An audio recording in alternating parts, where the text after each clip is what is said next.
What's good? It's your boy Star Norbes, URLTV.tv.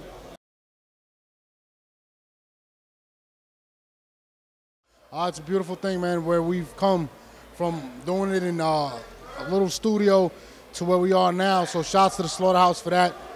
And you know, it's a good feeling. See a lot of people that we've been trying to get in contact with over the course of 5-6 years, actually now coming through and showing love, regardless that it's here. You know what I mean? It's still a good feeling. Ebro, you know, me and Ebro actually had a back and forth. I think it was last summer where he took a shot at battle rap. And it's kind of ironic. He's actually one of the, what is he doing? The host, pay-per-view host. Yeah, I might interrupt his speech or whatever he's gonna do. I might have to jump into that conversation and have it with him. But I'm gonna see if they allow me to do that. But I might have to jump into that Ebro conversation. I mean, that's what it is, man. Like you could say what it is, but it's really like our world, which is the battle world, crossing paths with the with the mainstream, or Joe Budden, who's a respected MC in the mainstream. A lot of people have been wanting to see this for a long time. I know, like Joe's trying to play like, no, it's not really that, but in reality, it is. You know what I mean? And like I said, I'm cheering for my brother Hollow, but I got a lot of respect for Joe Budden. I take my hat off for him. He's the first dude to actually step up and actually say, you know what, I'm gonna do it. I think a lot of mainstream artists or artists that are signed are scared. I'll go out bluntly and say it. I mean, to keep it real, there's not a lot of lyrical dudes like Joe Budden.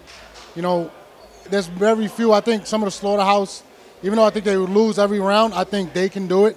I don't think a lot of them would do it. It takes a lot. And I think Joey, even talking to Joey on the phone, back and forth, me and him went back and we spoke. And he said it's so difficult to be able to do this. And like, you know, I manage a girl named Jazz, and it's the same thing. It's like when we decide she's gonna battle, it shuts down everything. And it's kind of dope to see that Joey actually has the same approach, and he's taking it serious. So even though I said Joey's gonna lose every round badly, I think he might actually impress a couple people tonight. I mean, at the end of the day, I've spoken to some of the people inside of Total Slaughter. Shout out to a lot of them, and you know, they paying homage. At the end of the day, like, what you gonna do? At the end of the day, when you look at who's on the card, still smack battlers. So it does come back to us. So it's an honor for them to even recognize the fact that we're putting out so much great talent around the world. And we've impacted everybody. And it's just not Total Slaughter that's doing it, so I'm not even upset at it, to be honest with you. I'm honored that somebody like Eminem, Royce the 5'9", and them guys actually recognize that. I actually heard Joel Ortiz actually accepted the challenge that I put out there recently. So, you know, I'd like to definitely run into Joel today and talk to him about that. For one, it's a big difference between making music and battling. And if you haven't battled before, you know, you could see it from the outside, be like, yo, what's good, hands? You can see it from the outside and say, yo, I could do this, I could do that. But once you're in that ring, I really think Joey's gonna really feel like, oh shit, it's really whatever. The same thing with the music.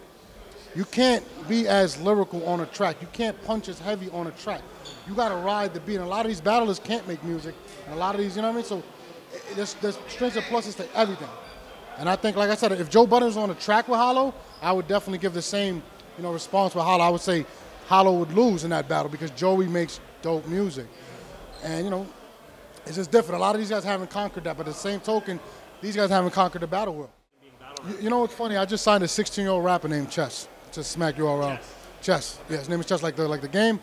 And it's crazy. He's 16 he's in the 10th grade. So if you really think about it, we started this 5 years ago. 10 years old, this kid was watching battle rap. You know what I mean? And it's crazy because before, kids would want to grow up to be rappers. And that's how it eventually started, this battle to get our music buzz out there. Now these kids are actually wanting to battle. I go by high school, I drive by, whatever. These kids are battling each other. It's become a different entity. People really are actually growing up now to be battle rappers, and it's dope. It's a good feeling seeing these kids come up. And I take pride in that, like picking up a guy like Chess. And I mean, it's dope. The impact we've done is amazing, to be honest with you.